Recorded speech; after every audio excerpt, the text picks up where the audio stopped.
ఇప్పుడు మనం కుట్టిన బ్లౌజులు చూద్దామండి. మనకి 15 బ్లౌజులు ఇచ్చారు. ఆల్రెడీ 5 బ్లౌజులు కుట్టేసి ఇచ్చేసాము. మిగతా బ్లౌజులు మీకు నేను చూపిస్తున్నా చూడండి. ఇదిగోండి.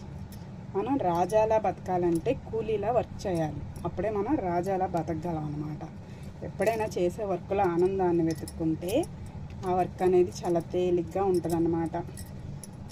ఇది మనం చేసిన వర్క్ అన్నమాట. ఎలా ఉంది?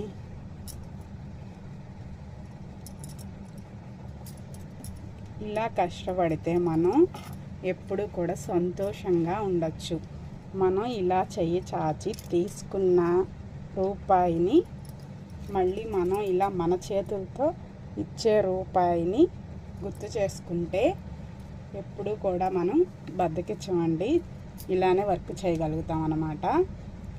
అంటే నేను చెప్పేంత దాని కాదు, కాకపోతే మన మైండ్లో విషయాలు కొన్నిసార్లు మనకే తెలియదు అనమాట. మనం ఉన్న పరిస్థితికి ఎదుటోళ్ళు చెప్తే కానీ అవునా అనిపిస్తుంది ఒక్కోసారి. అదే మనం ఎవరికైనా సలహా ఇవ్వాలనుకో చాలా బాగా ఇస్తామన్నమాట. ఇదండి పరిస్థితి ఇలా ఇలా అని. అదే మనకి అవసరమైనప్పుడు ఆ సలహా ఏమైందంటే మన మైండ్లో నుంచి డిలీట్ అయిపోద్ది.